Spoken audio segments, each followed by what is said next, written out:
this is the course experimental design, and first of all we will go through the introduction. When we are look about this experimental design of experiment is a set of plans or instructions by which the data in an experiment are collected.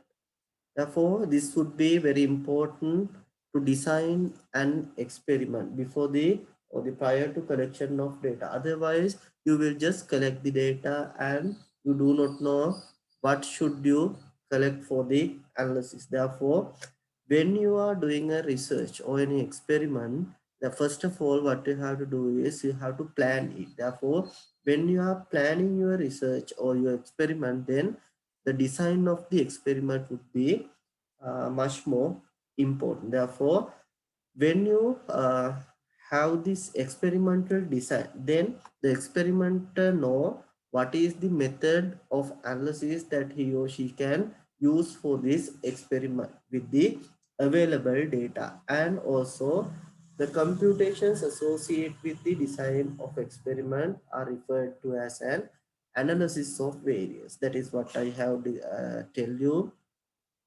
when I am discussing or briefing about the course outline. Therefore, when we are dealing with these designs of experiment, we are having this analysis of variance. Therefore, this analysis consists of the examination and identification of the source of variation present in the data. When we are constructing the ANOVA table, we are dealing or we are examining and identify the source of variation present in the data.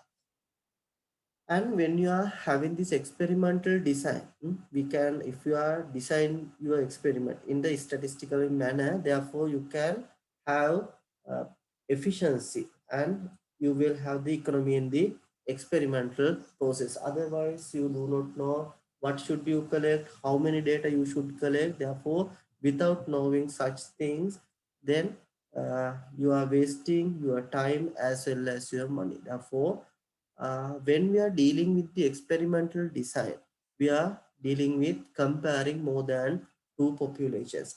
When we are discussing about the previous parts regarding the two sample test, then we had the Z test as well as the T test if you are dealing with the two samples. But if you are having more than two samples, so more than two populations, then you cannot use the T test or the Z test. Therefore, the method that you can use is this. One method that you can use is this experimental design manner. Okay, these are some examples that I have included. An experimenter was trying to determine whether four specific mixing speeds affect the density of a certain type of beverage.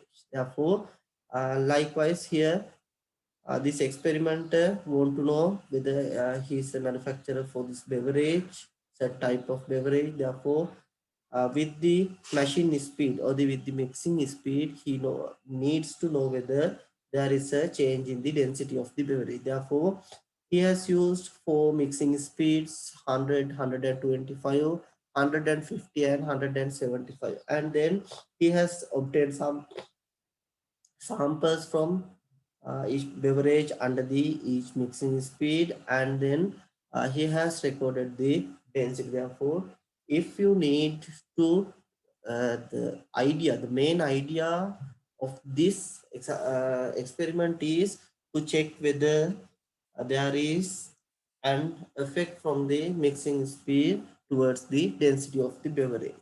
Then another example, a manufacturer of chemical is interested in the effect of conductivity of four different types of salinity levels of water. Therefore, these are the conductivity data obtained. Here you can see these are the conductivity data, the salinity level 1, 2, 3, and 4. The experimenter needs to know whether the conductivity is same for all four salinity levels. If it is not same, then we have to check what are the salinity levels which have been which is differ from others. Therefore, that is what we are doing in this experimental design. Then Another example, an engineer suspects that surface finish of metal parts influenced by the type of paint used and the drying time. Therefore, he has used three drying times in minutes 20, 25 and 30, and then he has used two paints and then obtained they have obtained the surface finish. Therefore, they have given it as the numbers and they have measured it, the surface finish. Then in here also you can see whether there is any effect from the drying time towards the surface finish of the metal. Then these are some examples actually we can discuss under the experimental design. First of all, we will look about the first method. It is the completely randomized design and we are abbreviated using CRD. We are abbreviating it using CRD. A completely randomized design is a plan for collecting data. Plan for collecting data in which a random sample is selected from each population of interest. Here the sample selected must be independent. It is like this. Now think about if you wish to run an experiment, and when you are using this completely randomized design, the first thing that you have to pay your attention is your sample should be a random sample throughout the population. And this sample that you are selected must be independent. And the population of interest in experimental design problem is generally referred as the treatments. In here also, when we are discussing about the previous example, these are our treatments. Drying time is our treatment. For the treatment, we had three levels. When we are discussing about salinity level is our treatment. This is what we are changing. Then this treatment has four levels. In the previous example, mixing speed, and again four levels. Then mixing speed is the treatment. Then next thing, if when you need to use this completely randomized design or this CRD, then the next important thing is experimental area should be homogeneous. If the experimental units are heterogeneous, you cannot go for the completely randomized design. Therefore, experimental area should be homogeneous. It means that it should be, the elements should be same. There should not be any differences other than this treatment. Then another example I have included for the completely randomized design. Think that you need to compare four varieties of paddy named A, B, C, and D, and you have measured the yield. And you are asked to collect 6 data for each variety. Then you can have your treatment. These are the four varieties that you are using. The four varieties of paddy you are using, A, B, C, and D. Therefore, this under this population, you can say A, B, C, and D paddy varieties are the treatments, and what you are observing is the yield from each variety.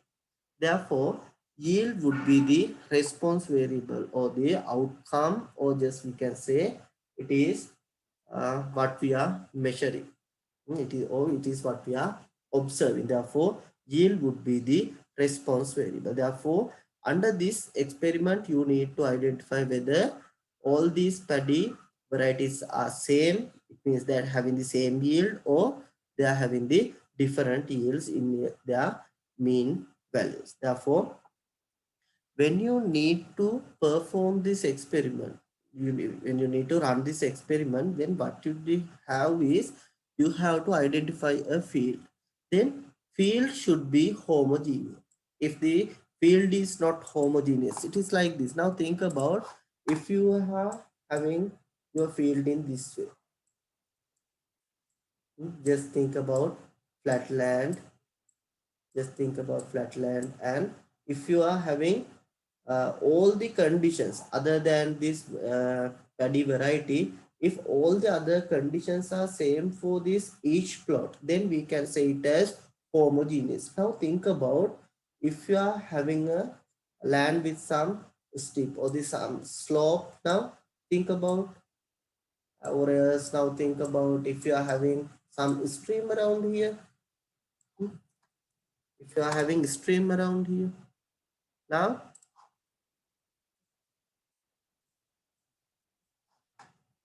if you are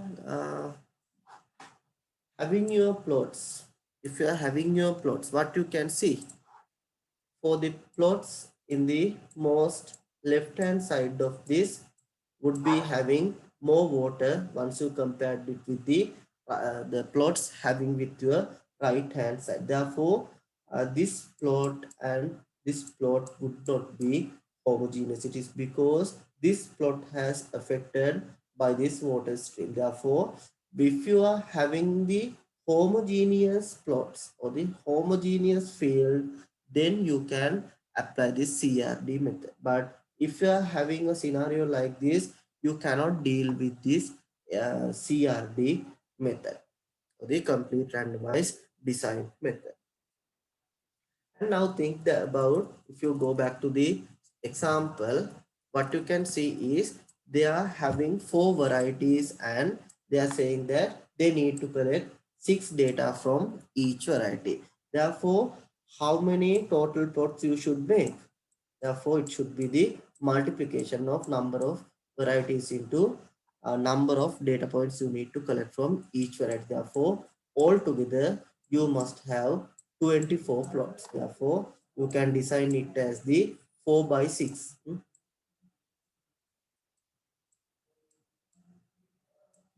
Therefore, you will have the plot in a 4 by 6 man. Therefore, now you can see all the 24 plots are homogeneous and you must have 24 plots or the experimental units to grow paddy. Therefore, after growing paddy in these 24 plots, then you can go with the analysis for this design.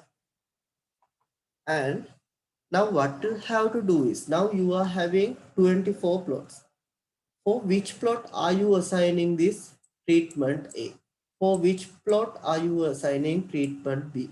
For which plot are you assigning treatment C and treatment D? Therefore, when you are assigning the treatments for these 24 plots, what you have to do is you have to do it also in a random manner. Therefore, to assign the treatments, what you can do is you can use a random number table. Therefore, if this is your field layout, then now I have divided it into 4, and for each column I have divided it into 6 rows. Therefore, altogether I am having 24 plots. Therefore, this is the field layout, and the next thing what you have to do is you have to assign your treatments in the random manner.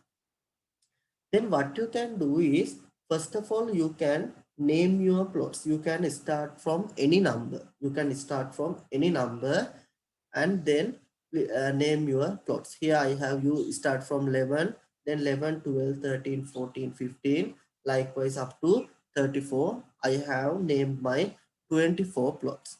Then using a random number table, you can allocate the treatments for these 24 plots. Therefore, we will see how we can allocate these treatments. I have allocated it and I will tell you how you can allocate the treatments to these 24 plots. Therefore, I told you that you can use a random number table, or else you can use the random number generators to assign the treatments for these plots.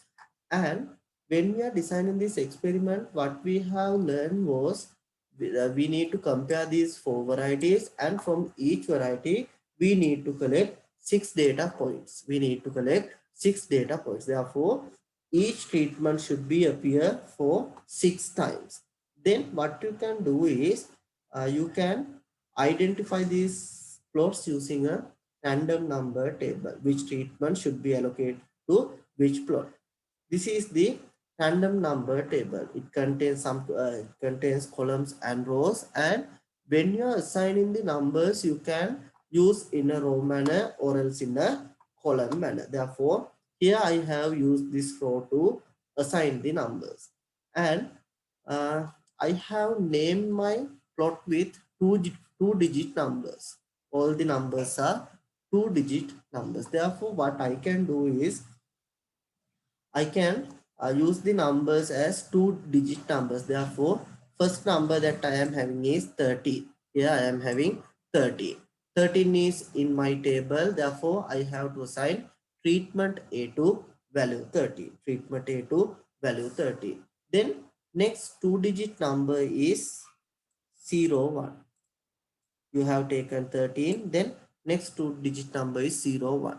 0, 1, it means 1 is not in my table. I am having the range from 11 to 34. Therefore, we have to omit that number. 1 has to omit. Then next number is 9 and 0.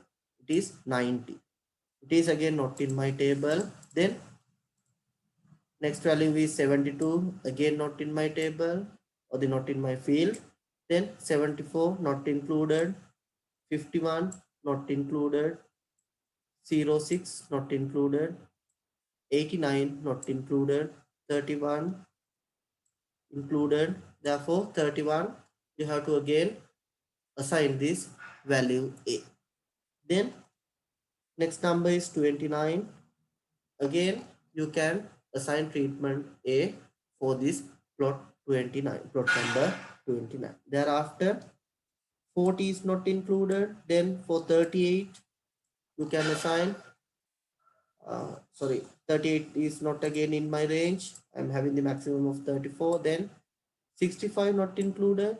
Again 17 included. Then 17 I have used this value A. Then 31 I have used this value. Next value is 31. Therefore, now see how many values I have assigned.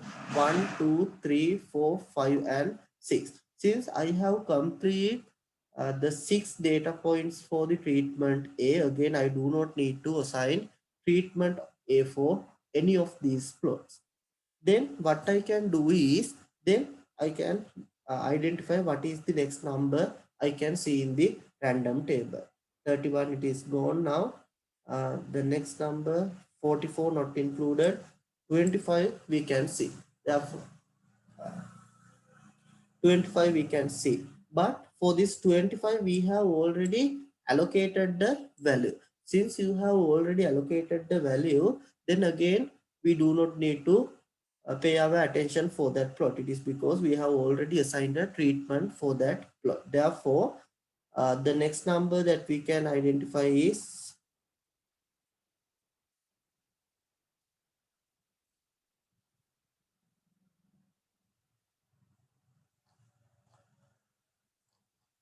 I have identified as the 23 and 34. Therefore, when you are using the random number table, then along this row, first of all, you have to identify the numbers. Since I have finished the assigning treatment A for the plot numbers, then I have started with the plot B. Therefore, likewise, you have to assign the treatment B for the necessary plots. Therefore, once you reach the value of 6 points for the treatment B, then you are moving to treatment C.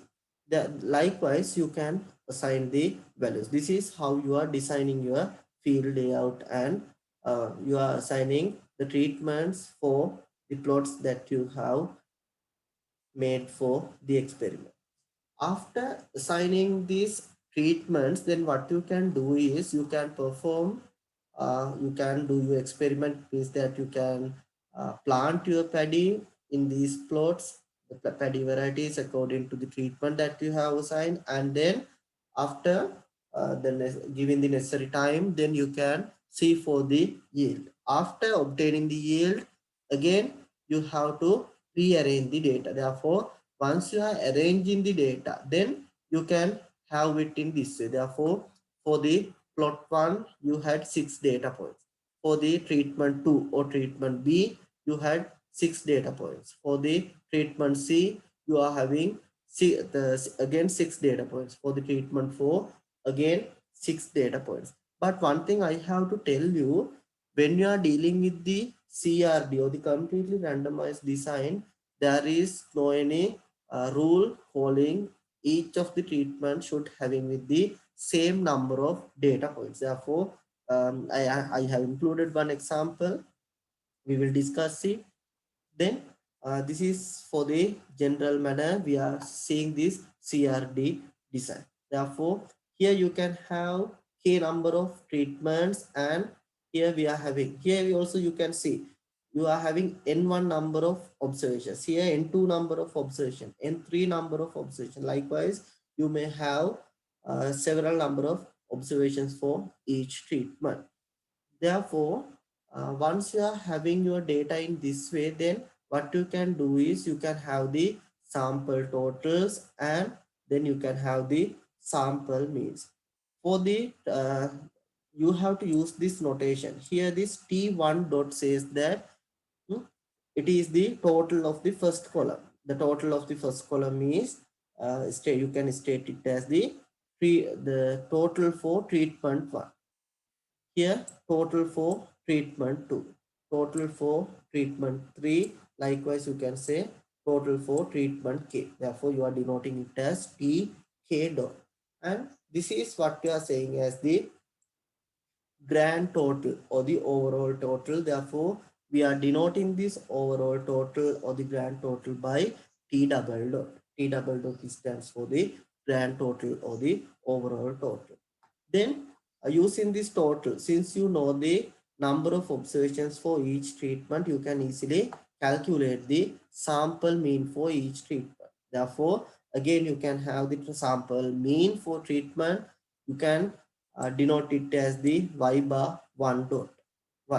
For the first treatment mean, y bar 2 dot is the mean for second treatment, y bar 3 dot is for the mean for third treatment. Likewise, once you are having the sample means for each treatment, and finally you can evaluate this value. It is the what we are saying as the overall mean or the grand mean. Therefore, overall mean can be easily obtained using T double dot. You can divide it by the total number of observations that you have included in the experiment. If you consider about the previous example, here we had just the 24 values. Therefore, you can, if you know the T double dot value or the grand total, then you can divide it by 24 to obtain this y bar double dot, what we are saying as the overall mean or the grand mean. Therefore, this is the basic idea for the complete randomized design. And now we will see about the statistical model for the complete randomized design. The statistical model for complete randomized design is Yij equals mu plus tau I plus epsilon ij. Here I goes from 1 to k. It means this we are having k number of treatments, and j goes from 1 to n. Means that for the given treatment, we are having n number of observation. Therefore, what you have to keep in your mind is the statistical model for CRD. Therefore, the statistical model for CRD would be Yij equals mu plus tau I plus epsilon ij. And if you go through this each and every term, Yij stands for the random variable, or we can say it is just the ijth observation, or just the observation for I treatment and the jth observation. And mu stands for the overall mean. Mu stands for the overall mean, and then we can say the estimated value for mu, you can consider it as the y bar double dot. Normally, we do not know the population mean. Therefore, you are estimating this population mean using your sample data. Therefore, this y bar double dot would be the estimated value for mean. Then, tau I stands for the ith treatment effect, and epsilon ij stands for the random error. It is because you can observe this value and you can obtain value for overall mean, and then you can calculate this treatment effect. But once you see the addition of these two, overall mean and the treatment effect, it would not be just give you the observation only. Therefore, to match it, there would be an random error. That is why we have to definitely use this random error in this statistical model. And one important thing that you have to keep in your mind, here you are having the mu value and the tau I value treatment effect. Therefore, by combining the overall mean with the ith treatment effect, you can obtain the ith treatment mean. Ith treatment mean is denoted by mu I. Mu I stands for the ith treatment mean, and you can simply obtain the mu I using mu I equals mu plus tau I. Mu I equals mu plus tau I. But actually, even though we have used our equation in this form, but most of the time we are using this equation to calculate the estimated treatment effect. Therefore, you can subject this tau I value. Therefore, tau I, you can have this as this mu I minus mu, means the treatment mean. You can easily identify the treatment mean minus this grand mean. Therefore, normally we are having this as the estimated value. It is because we do not know what are the exact data values that we are having. Therefore, rather than using mu I, we are saying it as the y bar I dot minus y bar double dot. Y bar double dot. It is the estimated mean for grand mean, estimated mean for the I treatment mean, and this is the tau I hat is the estimated treatment effect. Therefore, rather than using this equation, we tend to use this form. It is because most of the time we need this equation to calculate the estimated I treatment effect.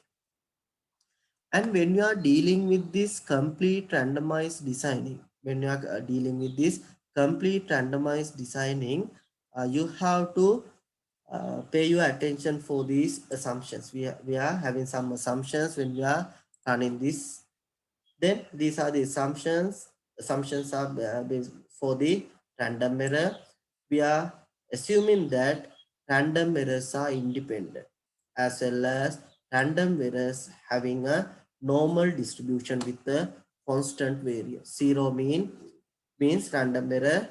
The mean of the random error should be zero, and variance should be a constant. And we are assuming that random error terms are independent. When we are dealing with the CRD, or the completely randomized design, this is the hypothesis we are going to test. If we are having k number of treatments, what we are testing is, under the null hypothesis, we are testing mu1 equals mu2 equals mu3 equals mu k. It means that all the k treatment means are equal. Versus alternative hypothesis, at least one treatment mean is. Here you have to correct this. It should be, there should be a correction. You have to add this treatment mean.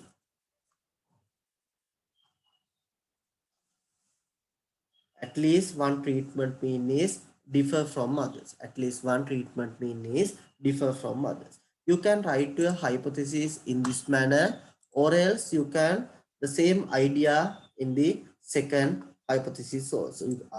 If you can use the first way, or else you can use the second way. In the second way, it says that rather than saying that the treatment means are equal, they are saying that treatment effects are equal. Okay, and it equals to 0. It means that there is no treatment effect. It means under the null hypothesis, tau1 first treatment effect equals to second treatment effect equals to third treatment effect equals to kth treatment effect equals to 0. It means that all the treatment effects are equal to 0, versus at least one treatment effect is differ from others. It is what we are saying as, it is what we are saying as tau I does not equals to tau j for some I and j. This is the hypothesis that we are using. Therefore, you can use the first set of hypotheses, or else you can use the second set of hypotheses. But when according to the term that you are using, whether you are using the treatment mean or the treatment effect, you have to accordingly you have to construct the hypothesis, alternative hypothesis. If you are using first one, all treatment means are equal, versus alternative would be at least one treatment mean is differ from others. When you are using the means, you do not need to equate this to zero. But if you are using the treatment effects, you are testing for whether the treatment effects are zero or not. And when you need to test this hypothesis, what you can use is you can use the method of analysis of variance, what we are abbreviating as the ANOVA. We are abbreviating analysis of variance as the ANOVA. And these are the source of variation that we can see under this complete randomized design. Therefore, when we are considering about the source of variation, we will have treatment, error, and the total. Therefore, you have to keep in your mind the format for this ANOVA table, and this is how we are obtaining the second column. You will have the degrees of freedom. To obtain the degrees of freedom, you can use the number of treatments you had used was k, then k minus 1 would be the degrees of freedom for treatment. Then we will see for the total again. Then for the total number of observations we had, capital N. We are denoting it using capital N. In the previous example, in the example that we had at here, we will have N equals 4. Therefore, N equals 4. For this example, how many we had? Capital N equals 24. Capital N equals 24, and we had 4 treatments. Therefore, we had 4 treatments means K equals 4. Therefore, what you can do is to obtain the degrees of freedom for treatment, you can use this K minus 1. Then value would be 4 minus 1, it is 3. Then for the total, it would be 24. 24 minus 1 would be 23. Then the easiest way of calculating error would be you have to take the difference of total and the treatment. Therefore, once you take the difference between total and treatment, therefore you will have N minus 1 minus what we are having is K minus 1. N minus 1 minus K minus 1. Therefore, once you solve it, then you will have N minus 1 minus K, minus into minus, it is plus 1. Therefore, plus 1 cancel out with minus 1. That is how you are getting the value here as N minus K. Rather than memorizing the equation, it is better to memorize the way that you can obtain this degrees of freedom for error. Therefore, after obtaining the degrees of freedom, then we have to move for the third column. It is stands for the sum of squares. Normally, we are denoting use this SS. SS stands for the sum of squares. The notations for sum of treatment, sum of squares. Here you can start the from the left hand most right hand side to the left hand side. Therefore, this is the abbreviated term. Therefore, sum of squares for treatment, you can say it as the treatment sum of squares. Here, this is the error sum of squares. Here, total sum of squares. Then, once you identify the SSTR, SSE, and SST, then you can have the mean square values. Therefore, you can have this mean square abbreviated as the MS. Therefore, mean square values, we are not calculating mean square value for total. We are calculating mean square values for treatment and the error only. To calculate the mean square value, what you have to do is you have to divide the sum of square values by the degrees of freedom. Sum of squares should be divided by degrees of freedom to obtain the mean square value. Therefore, the equation you are having is MS treatment. Means the treatment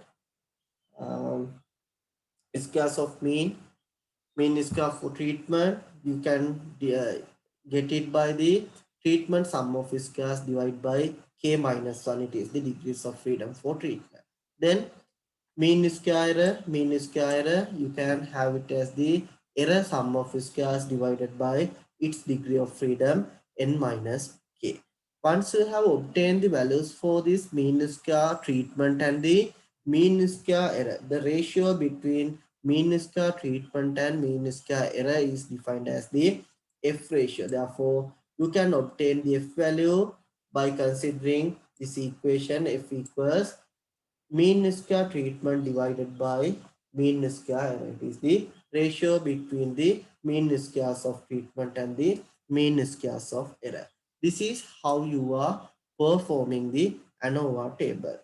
Once you are having the ANOVA table, then you have to you can use this ANOVA table to test your hypothesis. The hypothesis that you have made here was all the treatment means are equal versus at least one treatment mean is differ from others. Therefore, what you can use is here you are having a F ratio. Therefore, you can use this F ratio to check whether your hypothesis, null hypothesis is rejected or not. Therefore, what you can do is you have to check whether this is what we are having. This is the calculated def value. We can say it as calculated def value. If this calculated def value is greater than the F table value, then we have to refer what should be the appropriate F table value. Therefore, the appropriate F table value would be, here we have to consider this is the treatment for the numerator, error for the denominator. Therefore, you have to consider the degrees of freedom for numerator as treatment, degrees of freedom for denominator as error. Therefore, you can have this critical value by the table. The degrees of freedom of numerator would be k minus 1. It is the degrees of freedom for treatment, and here it is the degrees of freedom for error. It would be n minus k, and you have to obtain this value at the alpha level. Alpha, normally we are considering alpha equals 0.05. Normally we are using alpha equals 0.05. Okay, this is the theory part that we need to cover under the completely randomized design. Now you may feel that how to calculate this SSTR, SSE and SST. Therefore, you can, I have included the equations below to calculate the SSTR, SSE and SST. Once you know these values, then you can easily calculate the mean squares. Once you know the mean squares, you can calculate the F ratios. After calculating F ratios, you have to compare it with the table value or the critical value. If your calculated F value is greater than the table value, what we can do is we can reject H naught. We can reject H naught. It is because when once you see the F distribution, you will have the F distribution in this manner, somewhat a skewed distribution. Therefore, you will have the critical value at this point. You may have the critical value at this point. Therefore, once you have the critical value, the most right hand side part from this critical value would be saying as the rejection region. Therefore, if the calculated value falls into this region, this colored area, then what you can do is you have to reject the null hypothesis. Therefore, this is what we are saying as the rejection region. This would be the rejection region.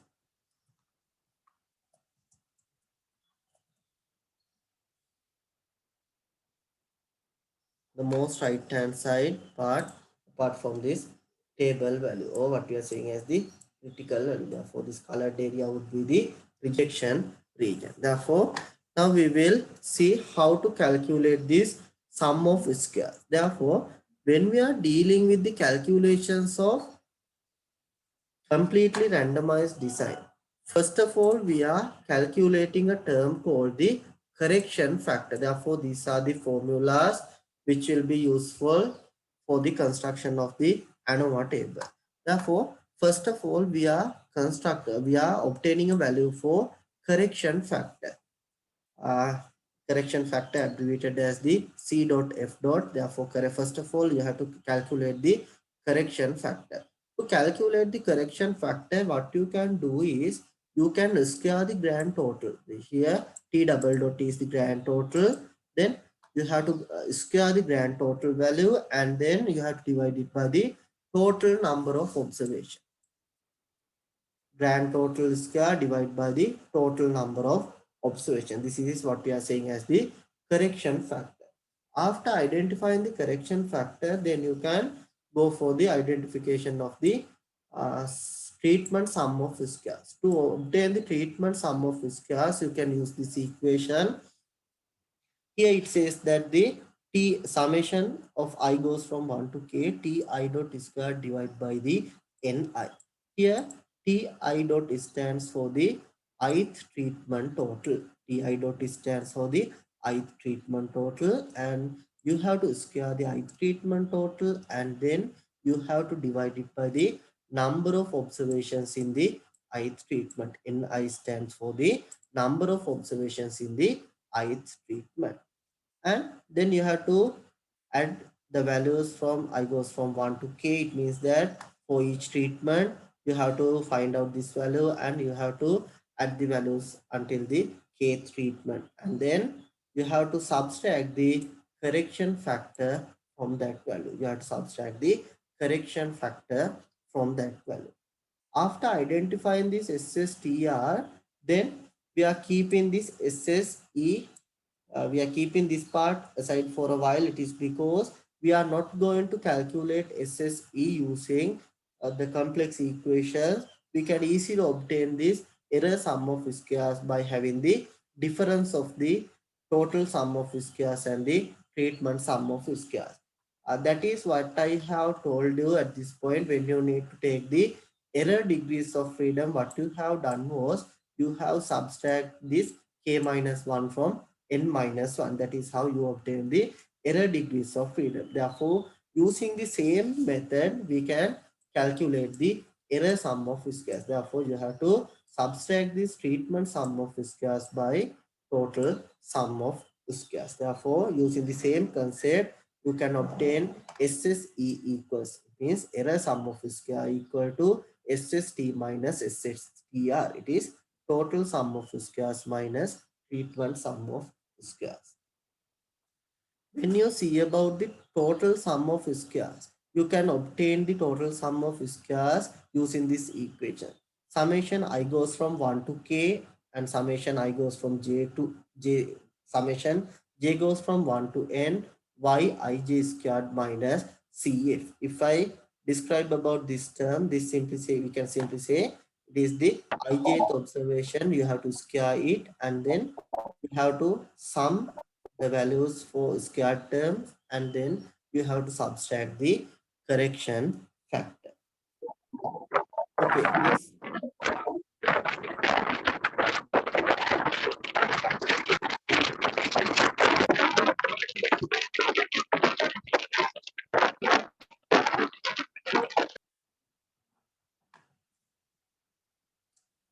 Total sum of squares equals ijth observation. You have to square it, then you have to sum up all the values, then you have to subtract the correction factor. Therefore, these would be the useful formula to construct the ANOVA table. Therefore, if I brief it in the complete randomized design, what you have to do is, first of all, you have to find out the field layout, and then using a random number table or random number generator, you have to assign the treatments. After assigning the treatments, you will get the field layout in this manner. In the field layout, you have to get the totals, and if you need, you can get the sample means, and definitely you have to get the grand total as well as the grand mean. Then this is the statistical model for completely randomized design. Yij equals mu plus tau I plus epsilon ij, and to calculate the ith treatment, you can use the treatment effect, you can use this equation. And these are the assumptions. Error terms are independent as well as the error terms are normally distributed with the zero mean and constant values. And what you have to do next is you have to construct the hypothesis. The hypothesis all treatment means are equal versus alternative. At least one treatment mean is differ from others.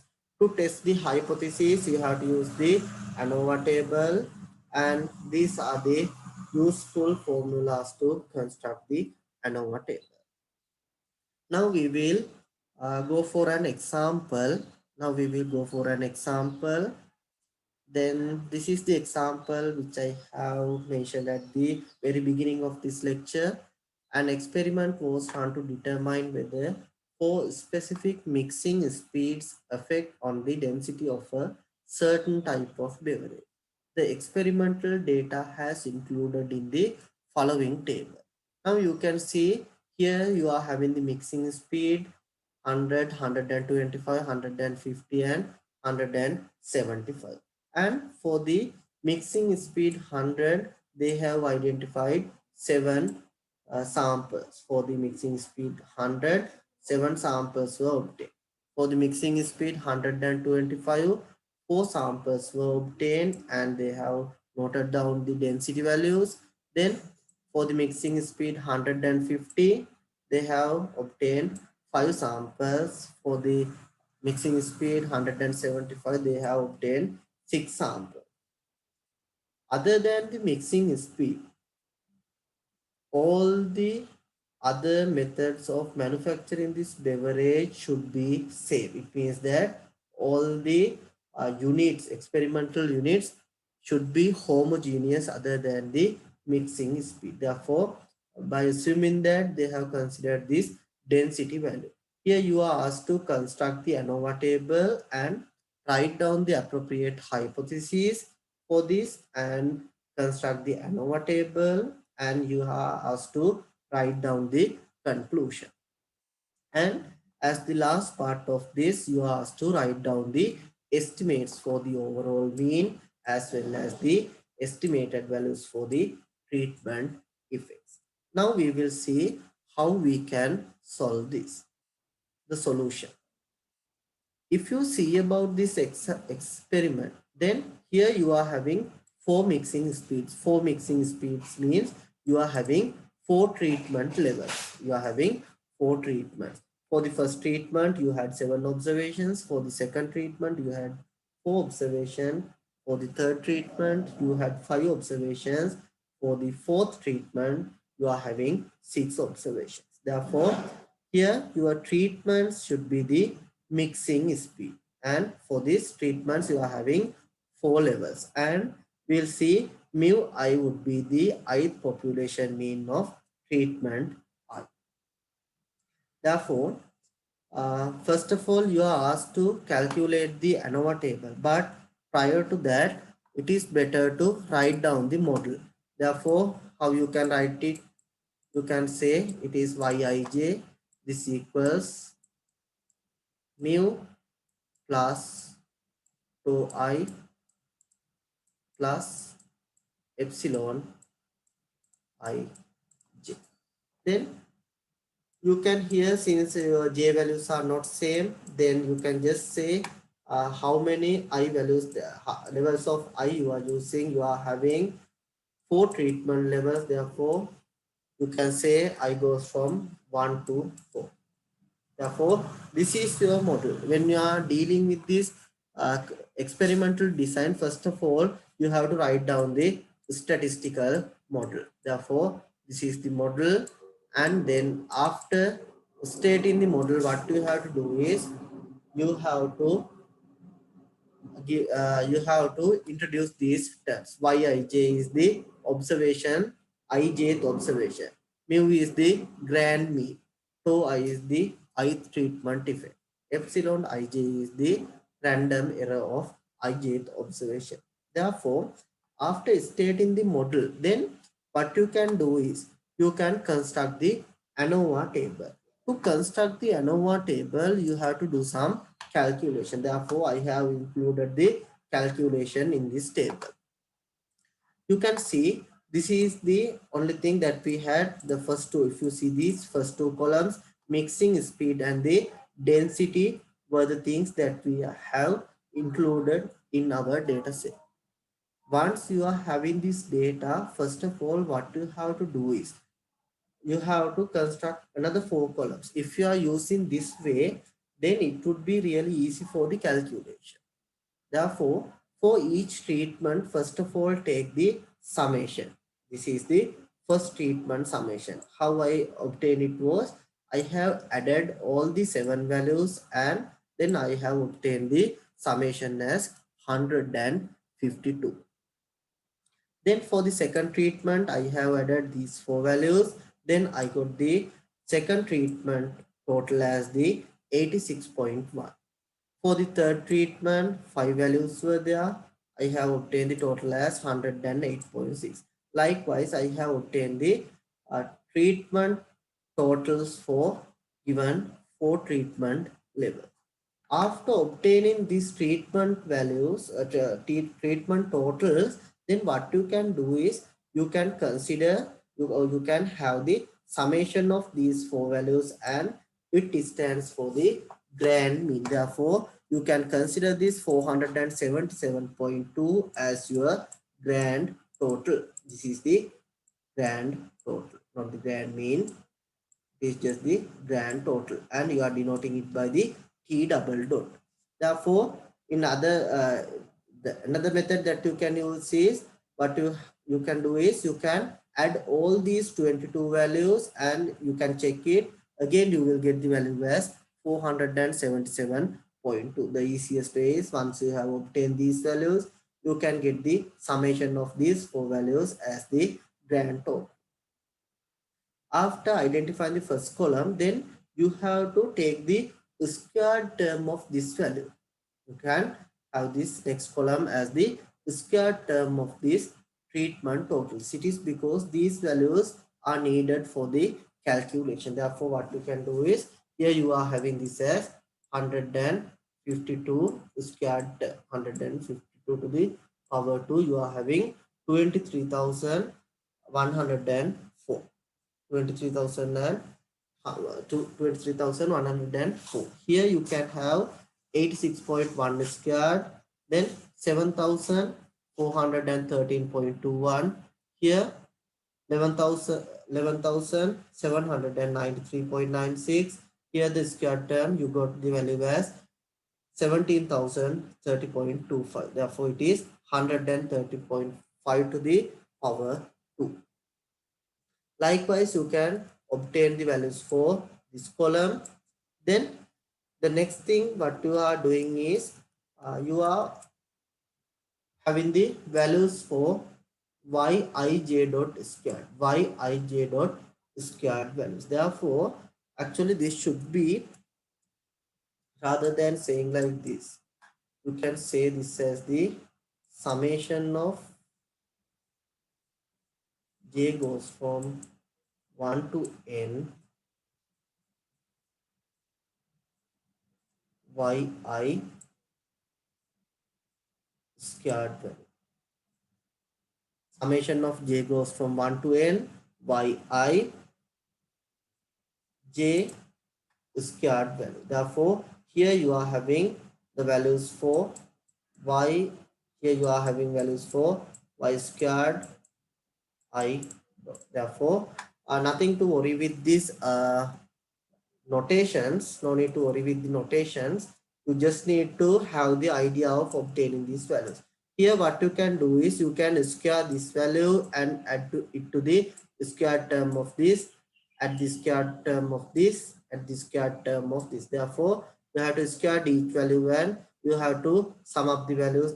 Likewise, you will get the value as 3,300.68. Likewise, you can construct this column. Here you are having the values as like this way, then square term, add it to this value, square term, add this to this, and square term. Then using this you will get this 1,853.3. 5. You can do the calculation and check whether you can obtain the same values. Therefore, likewise, you can obtain all these values, and then as the last part, you have to obtain the summation of all 4 values. Therefore, this value gives you the summation of y ij squared term. That is why I have used this notation. Therefore, this value 10,351.36 would be summation of I goes from 1 to 3 and j goes from 1 to n. Yij squared values, and the last column contains the number of observations considered for ith treatment. Here you are having 7 observations, here you are having 4 observations, here you are having 5 observations, here you are having 6 observations. Therefore, these are the number of observations inside given treatment, and you can add these 4 values to obtain the total number of observations in the experiment. Here 22 is the total number of observations in the given experiment. Since you have obtained all these values at the initial stage, then you can easily go for the calculation. Therefore, when you need to construct the ANOVA table, first of all, you have to find out this correction factor. The correction factor, you can have the correction factor. The equation is T double dot squared divided by N. Here, this is how you are getting the T double dot 21.8. It means that you have to sum up all these 22 values and square term. Here you have obtained the value previously. Sorry, here you are having the T double the T double dot value. T double dot value is 477.2. Then what you can do is 477.2. It is T double dot value, and you have to square it and then divide it by 22. Once you do that calculation, then you will get the value as 10,350.90, and this would be the correction factor value. Rather than adding all these 22, then if you are using this format, it would be really easy for you. After identifying the correction factor, first of all, we will calculate the value for total sum of squares. Now we'll calculate total sum of squares. To calculate total sum of squares, the equation is summation I goes from 1 to k, summation j goes from 1 to n, yij squared minus correction factor. Since we have already identified the summation of yij squared terms, then you can directly use this value. Otherwise, you can square each of these value, and then you have to sum up the values of those 22. Then once you do that calculation, you have obtained it as 10,351.36 minus the correction factor. You have identified it as the previous stage. Therefore, once you do this calculation, then you can get the total sum of squares as 0.46. Total sum of squares is 0.46. Then you can deal with this treatment sum of squares. Treatment sum of squares, the equation is summation I goes from 1 to k t I dot square divided by ni minus the correction factor. Here also I have included the lengthy calculation just to explain it, but no need to, now it is no need to do this calculation. It is because you have already identified this t I dot squared values. Here you are having the t I dot squared value, and you are having the respective ni value. Therefore, what you have to do is you have to divide for the first value. Here also you are getting the squared term value. You will get it as 23,104, and you have to divide it by 7, or else you can use this method. Here, rather than adding these 4 and again squaring it, you can directly use this value 7413.21 and you can divide it by 4. Then next value would be 11,793.96 divided by 5. Likewise, you can have the values. Up to this point, I have having this summation values, and then this 10,350.90 would be the correction factor. Therefore, once you have the summation, then you will get 10,351.04 minus the correction factor. Therefore, you will get the treatment sum of viscous as 0.14. Once you know the values for SST and SSA, you can simply use this equation. Error sum of viscous equal to total sum of viscous minus treatment sum of viscous to obtain the value as 0.32. And one thing I have to tell you, SST treatment and the error sum of viscous cannot have the negative values. If you are obtaining any, if you are getting any negative value, means there is an error in the calculation. Therefore, total sum of viscous should be positive, treatment sum of viscous should be positive, and the error sum of viscous should be positive. Therefore, total sum of the treatment sum of viscous cannot exceed the value obtained for total sum of viscous. Therefore, using this equation, you can easily calculate the error sum of viscous. Now you can use these values to construct the ANOVA table. Here in the first column, you are having the source of variation, treatment, error, and the total. Here, second column contains the degrees of freedom. Since you had 4 mixing speed, it means that K equals 4. Since you had 4 levels, then 4 minus 1 would be equal to 3. Then we are keeping this 18 aside, we are keeping this as blank, and then we are having the last row. It is the total number of observation you had was 22. Then 22 minus 1 is 21.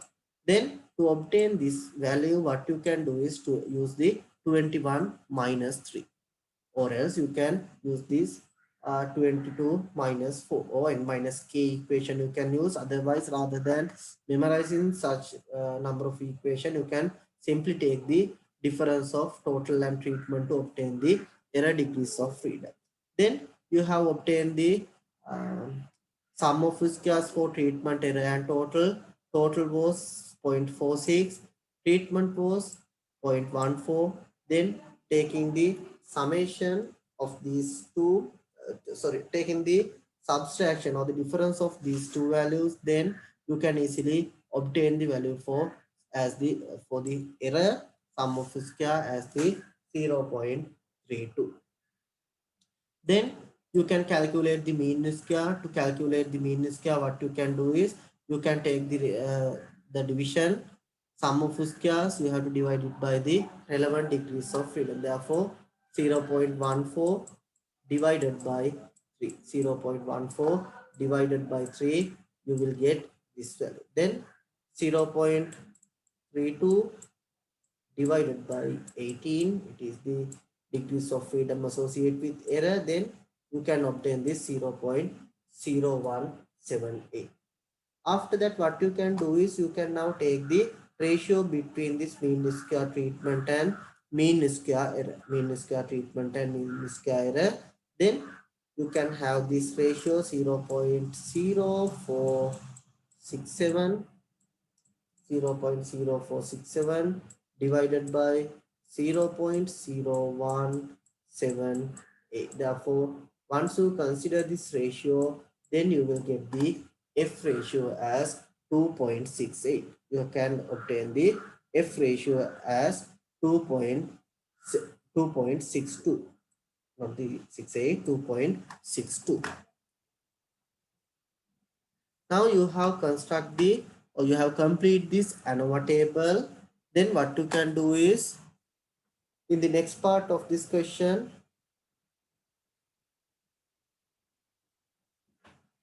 what they are asking is, they are asking us to write down the hypothesis and you are asked to test the hypothesis using the ANOVA table at the significance level 0.05, or you can simply say this as 5%. Then what you can do is we need to test this hypothesis. Since we are having 4 treatments, then we can have mu1 equals mu2 equals mu3 equals mu4. Is that all treatment means are equal versus at least one treatment mean is differ from others. Here also you have to make the correction. This should be treatment mean, or at least one treatment mean is differ from others, or else you can write down the hypothesis in this way: tau1 equals tau2 equals tau3 equals, here not the tau k, this equals tau4 equals 0.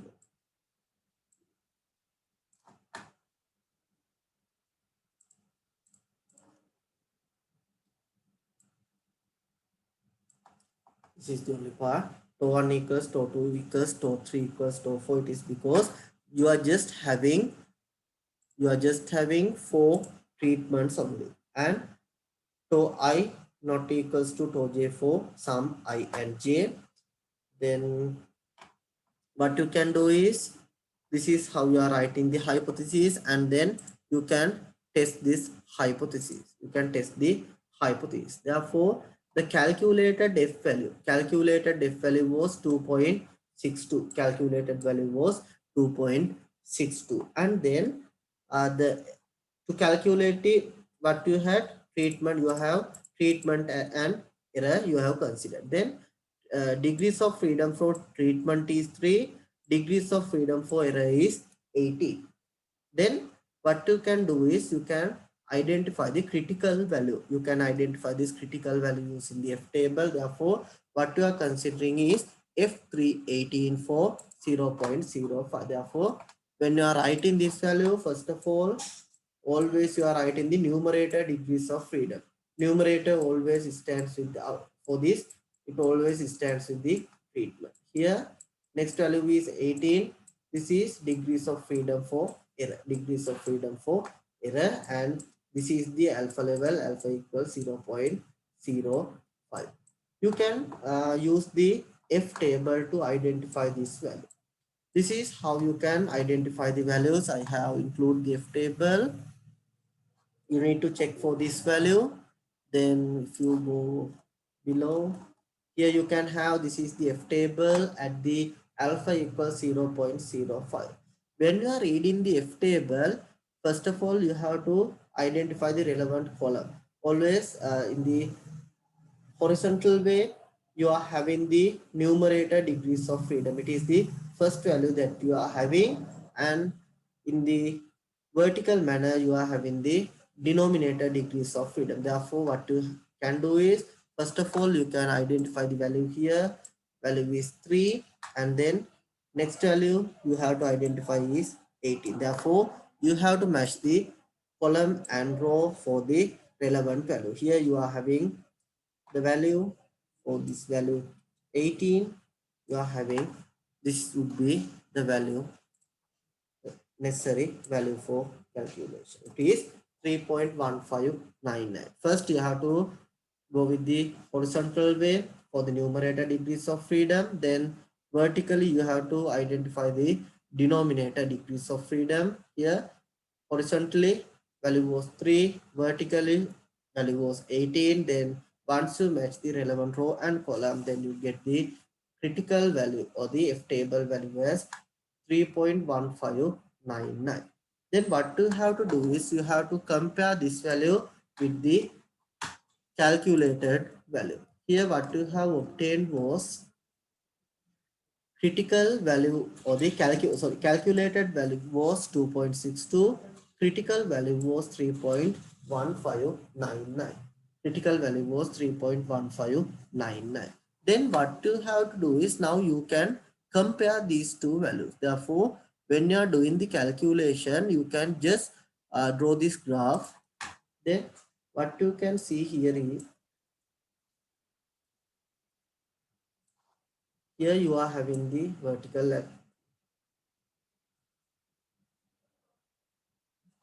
and this would be your F distribution, somewhat a skewed distribution. Somewhere here you are having your your critical value. Critical value is 3.1599. Therefore, beyond this region, what you can say? Beyond this region, it is the critical area. Therefore, this region would be, this would be critical region. This would be the critical region. Therefore, if your calculated value falls into this region, if your calculated value falls into this region, this is what we are saying as the rejection region.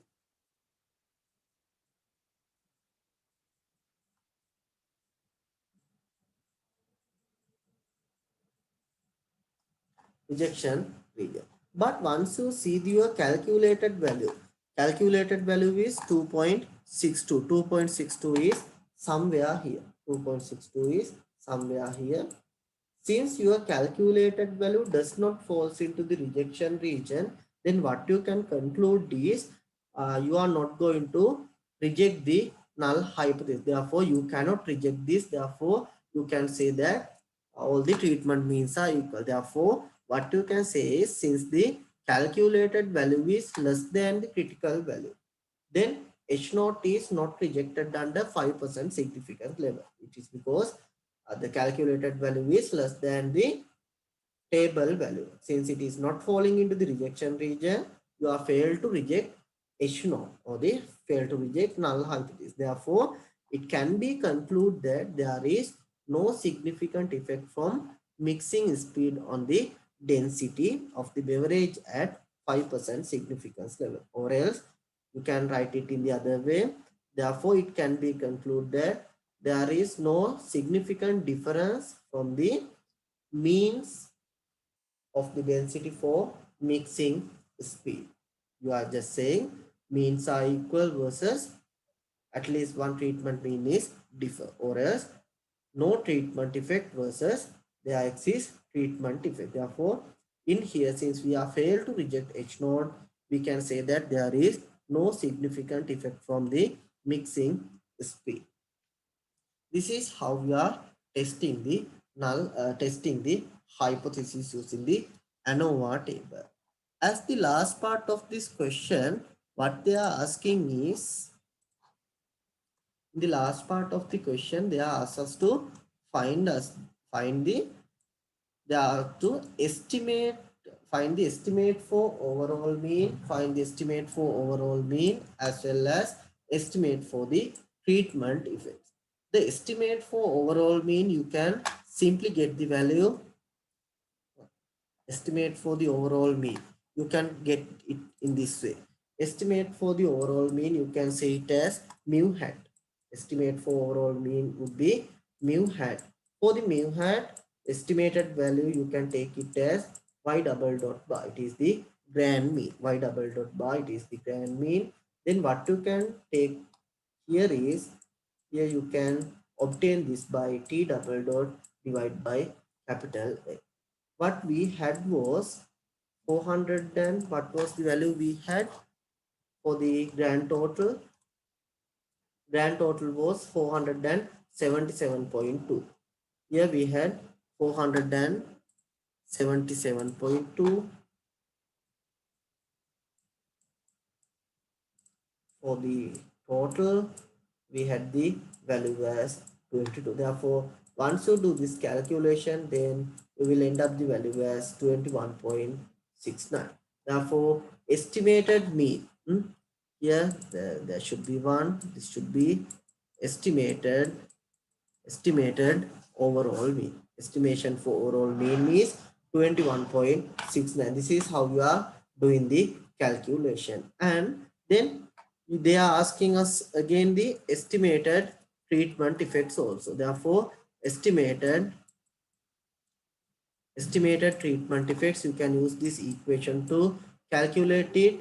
Tau I equals mu I minus mu. This is for the population. Therefore, for our sample, what you can take is tau I equals what? Y I dot bar minus Y double dot bar. Therefore, what you can do is for the first treatment, it is the first treatment what you had. Y I dot bar, you have to calculate it. To calculate the Y I dot bar, what is the equation you can use? Y I dot bar is equal to Ti dot divided by Ni. Y I dot bar equals to Ti dot divided by Ni. Therefore, if you see, I will take one example. Here what we had was Ti dot was 152 and then Ni is 7. Therefore, what you can do here is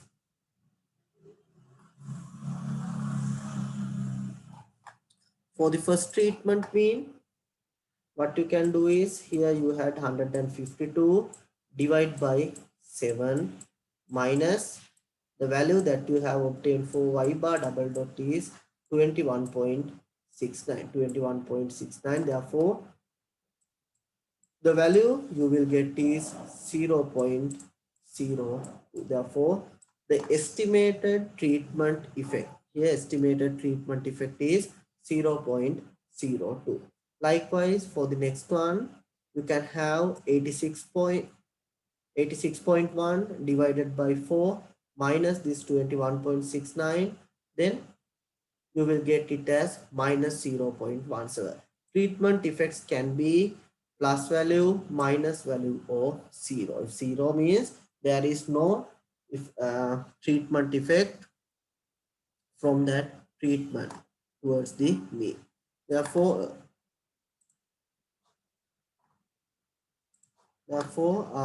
this is another exercise that you can try. Here also, the data contains the sulfur content of 5 major coal seams in a particular geographical region. Therefore, with here we are having the data for 5 coal seams for the sulfur content, and then you are asked to construct the ANOVA table, and you have to write down the relevant hypotheses, and you can test the hypothesis using the ANOVA table, and you can write down your conclusion. And here also you can identify estimates for overall mean and the estimates for treatment effect. Therefore, you can do this exercise. Therefore, uh, please do this exercise for the next session. And this is all for this session, and thank you for participating with this session.